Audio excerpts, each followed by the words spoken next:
हाँ भाई, सभी लोगों को नमस्कार और एक बार फिर से स्वागत है आप सभी लोगों का। उम्मीद करता हूं कि बढ़िया होंगे, जबरदस्त होंगे और बहुत ही बेहतरीन तरीके से आप लोग अपने प्रिपरेशन को जबरदस्त ढंग से कर रहे होंगे। आज जो डिस्कशन हम करने वाले हैं वो बेसिकली आईएमएफ के बारे में डिस्कशन करने वाले हैं। हाल ही के कुछ दिनों के अंदर आपने भी पढ़ा होगा, हर जगह हर न्यूज़पेपर में आया कि आईएमएफ द्वारा लोन दिया गया पाकिस्तान को। ऐसे में सर हमारे लिए क्या इंपॉर्टेंट है? हमारे लिए आईएमएफ का स्ट्रक्चर इंपॉर्टेंट है। हमारे लिए इंपॉर्टेंट है कि आईएमएफ में वोटिंग कैसे की जाती है और क्यों इंडिया ने एब्सटेन वोट किया, यानी कि मैं इस वोटिंग में भाग नहीं ले रहा, instead of no to the vote in funding to the Pakistan from the IMF. आज उस बेसिक से पॉइंट को समझेंगे और different different types of fund structures वगैरह को समझने की कोशिश करेंगे। So this is the title of the class, why did India not vote on Pakistan's loan in IMF? IMF में जो पाकिस्तान को लोन देने के लिए वोट दिया गया उसके अंदर इंडिया ने वोट नहीं, क्या वोट क्यों नहीं दिया, basically that is what the title is.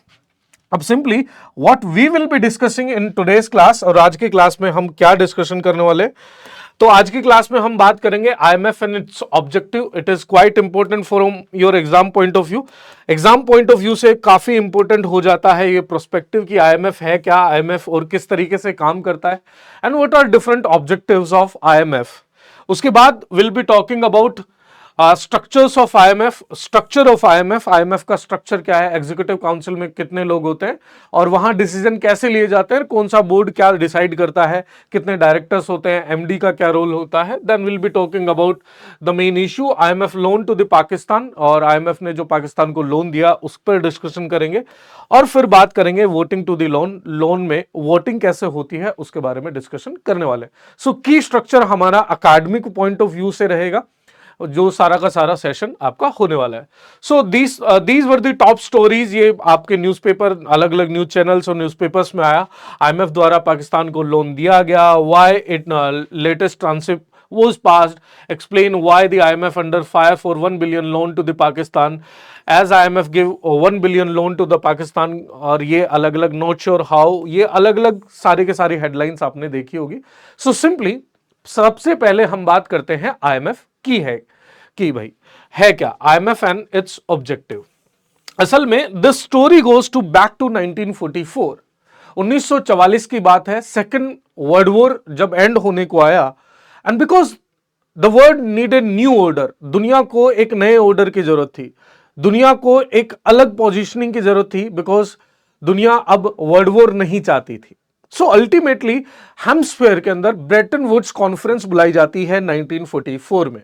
India was also the member of that hemisphere party और दैट ब्रेटन वुड्स कॉन्फ्रेंस। 1944 में जाते हैं और वहां पर 3 डिसीजन लिए गए थे। लेट मी टेल यू, ये कॉन्फ्रेंस का नाम क्या है? Bretton Woods conference. What it is? Bretton Woods conference. And Bretton Woods conference जो हुई, दैट रिजल्टेड इनटू 3 थिंग्स। इसमें 3 चीजें निकल कर आई। कौन कौन सी? पहला, establishment of world bank, establishment of world bank, world bank की स्थापना। और वर्ल्ड बैंक में किसकी? आईबीआरडी की, international bank for reconstruction and development, IBRD की स्टैब्लिशमेंट की बात आई। दूसरा, establishment of IMF, international monetary fund, IMF की बात आई, इंटरनेशनल मॉनेटरी फंड के स्टैब्लिशमेंट की बात आई। और तीसरा जो इंसिडेंट यहां पर डिसाइड किया गया इवेंट, वो था general agreement on trade and tariff, which later on converted into WTO. अभी इसको डब्ल्यूटीओ बोलते हैं, गैट खत्म हो गया। इन तीनों को बोलते हैं 3 sisters of Bretton Woods, and because GATT is not existing now, अभी गैट एग्जिस्टिंग नहीं है, तो इनको World Bank and IMF are known as twins. इन्हें क्या बोलते हैं? Twins. So how supposedly IMF was established, तो आईएमएफ जो स्टैब्लिश किया गया, it's a specialised agency of United Nations. Please remember, UN की कुछ स्पेशलाइज्ड एजेंसी हैं, उनमें से एक आईएमएफ है। It is not under UN, UN के अंडर में नहीं है, it is one of the specialised agency of United Nations. It was established in 1944 at the Bretton Woods Conference and it started its working in 1945, और इसका headquarter कहां है साहब? इसका हेडक्वार्टर आपको वाशिंगटन डीसी के अंदर देखने को मिलता है। Where it is in Washington DC. To ensure global monetary stability, और ये क्यों स्टैब्लिश किया गया? To ensure global monetary stability, कि भाई पैसे के कारण कोई देश खत्म नहीं हो, विनाश की तरफ नहीं जाए, तो उसको एंश्योर करने के लिए एक स्टेबिलिटी रहे, जिसको पैसे की जरूरत रहे उसे पैसा दे दिया जाए, और स्ट्रक्चरल रिफॉर्म्स हो, लोग आपस में व्यापार आसानी से करें, और दुनिया के अंदर शांति कायम रहे, because it was the post the great depression के दौरान ये चीजें की गई। फंक्शंस क्या क्या है? It provides economic surveillance of the member countries and policy advice. ये आप जो भी इसकी मेंबर कंट्रीज हैं, करंटली आईएमएफ के there are 190 members. 190th member कौन है, आप कमेंट सेक्शन के अंदर मुझे लिखकर बताएंगे। तो ये बेसिकली इन इकोनॉमीज को इनका सर्वेलेंस करता है, इनको स्टडी करता है, एनालाइज करता है, और टाइम टू टाइम पर उन्हें कुछ रिफॉर्म्स के बारे में सजेस्ट करता है कि आपको इस तरीके से करना चाहिए ताकि आपकी इकोनॉमी में क्राइसिस ना आए। एंड व्हेन क्राइसिस अकर्स, और जब क्राइसिस हो जाती हैं, तो it offer financial assistance to the country facing the balance of payment crisis. जब कंट्रीज को बैलेंस ऑफ पेमेंट क्राइसिस का सामना करना पड़ता है, और let me tell you, India has also faced balance of payment crisis in 1991। 1991 के अंदर इंडिया के सामने बैलेंस ऑफ पेमेंट क्राइसिस थी, बिकॉज इंडिया के पास इतना फंड नहीं था to basically fund its import. जो इंपोर्ट कर रहा था उसमें पेमेंट उसके बदले, भाई इंपोर्ट करोगे तो पैसा देना पड़ेगा, अब पैसा देने के लिए हमारे पास पैसा नहीं था। That was balance of payment crisis which occurred in 1991। तो उसके अंदर भी आईएमएफ ने हमें हेल्प की। तो जब भी बीओपी क्राइसिस होगा, जब भी मेंबर कंट्रीज में, तो ये हेल्प प्रोवाइड कराएगा। It delivers technical assistance and capacity building support for sound economic governance. Economic governance, sound economic governance हो और इकोनॉमी बहुत अच्छे तरीके से, मजबूत तरीके से चले, तो उसके लिए time to time capacity building और बाकी फैसिलिटीज भी प्रोवाइड कराता है। IMF loans are usually conditional upon economic reforms, और आईएमएफ के जो लोन होते हैं वो कंडीशनल होते हैं इकोनॉमिक रिफॉर्म्स पर, to ensure fiscal discipline and long term growth. अब ऐसा नहीं कि मन में आया रोज लोन लेकर आ गए, लोन के साथ साथ आईएमएफ कुछ कंडीशंस भी लगाता है कि भैया ये सुधार लो तो आगे से आपको लोन की जरूरत नहीं पड़ेगी। ऑर्गेनाइजेशनल स्ट्रक्चर की अगर मैं बात करूं तो इसमें एक है बोर्ड ऑफ गवर्नर्स।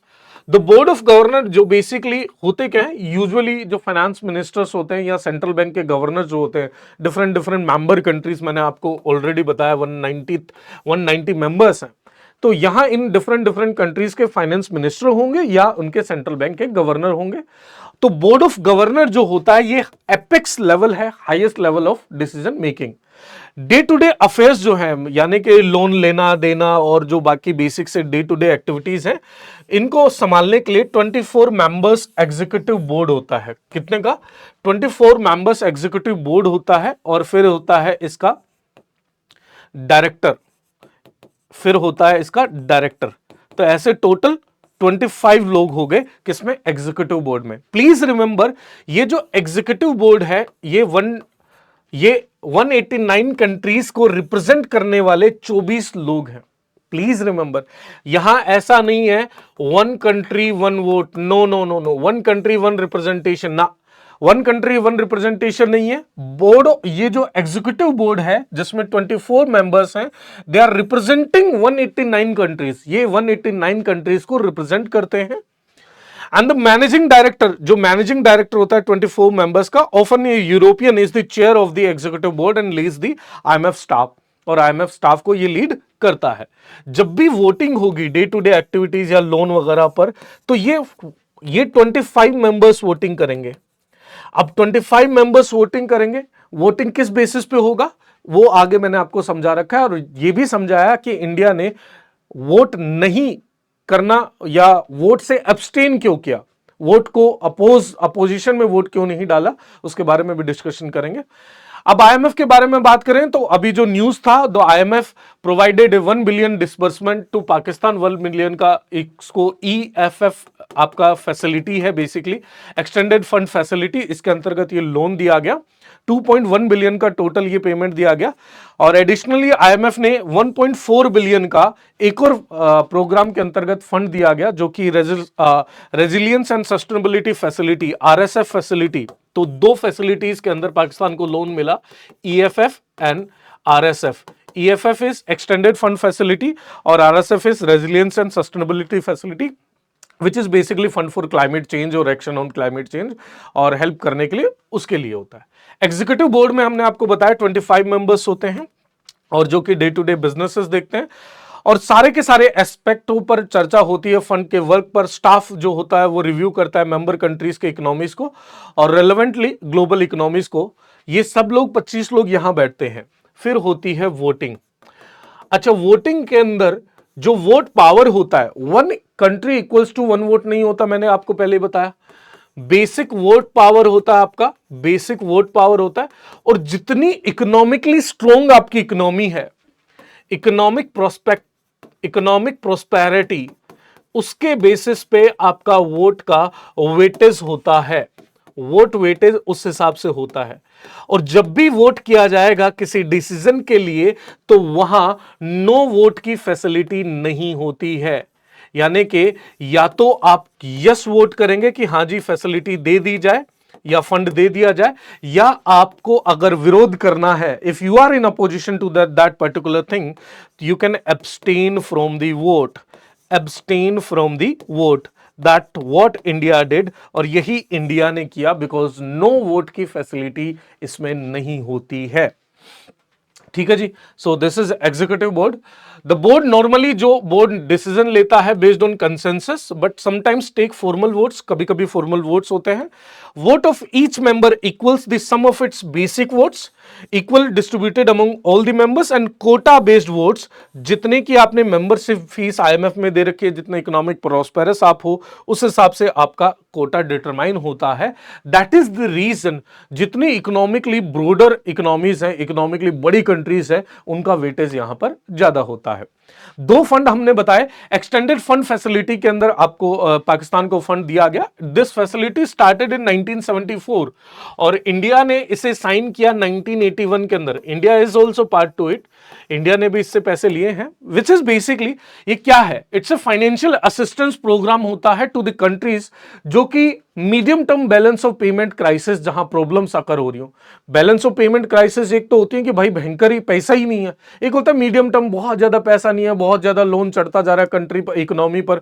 तो medium term balance of payment crisis problem जब जब जिन जिन इकोनॉमीज को फेस करना पड़ता है, तो they can opt for extended fund facility because of structural weakness that requires time to address. और फिर इसमें रिव्यू होता है टाइम टू टाइम, जैसे 7-8 बार पाकिस्तान का रिव्यू किया गया, उनको बोला गया कि भाई ये चेंजेस कर दो, तब हम जाकर पैसा देंगे।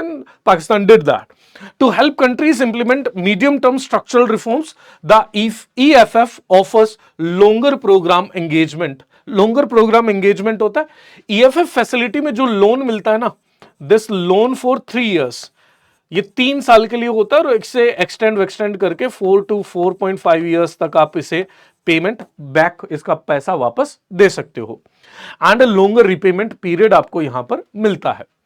दूसरा फंड हमने आपको बताया कि the resilience and sustainability facility, जिसके अंतर्गत पाकिस्तान को पैसा मिला, that provides affordable longer term financing.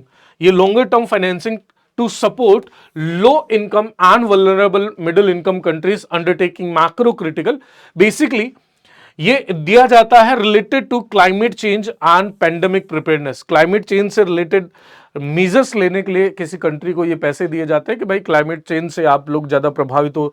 और अभी पर्टिकुलरली अगर मैं बात करूं पाकिस्तान की, तो वहां पर फ्लड आई थी, तो क्लाइमेट चेंज का उसका बहुत इफेक्ट आया, तो उसको रेजिलेंट, उससे बचने के लिए ये पैसा दिया गया।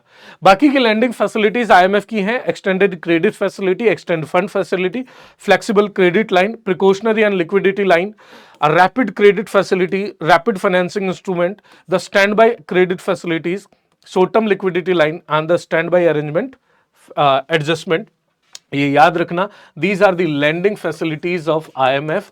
अगर कभी CAPF पर्टिकुलरली मैं बात कर रहा हूं और CDS के अंदर किसी क्वेश्चन के अंदर आ जाए ये लैंडिंग फैसिलिटीज किसकी हैं, IMF की हैं, प्लीज रिमेंबर देम।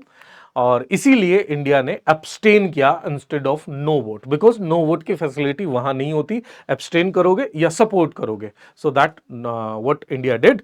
आपको क्लास और सेशन कैसा लगा ये जरूर मुझे बताइएगा, और किसी टॉपिक पे आपको कुछ समझना हो तो नीचे कमेंट सेक्शन में लिखकर जरूर बताना। मिलता हूं नेक्स्ट सेशन में, तब तक के लिए सबक है। जय हिंद, जय भारत।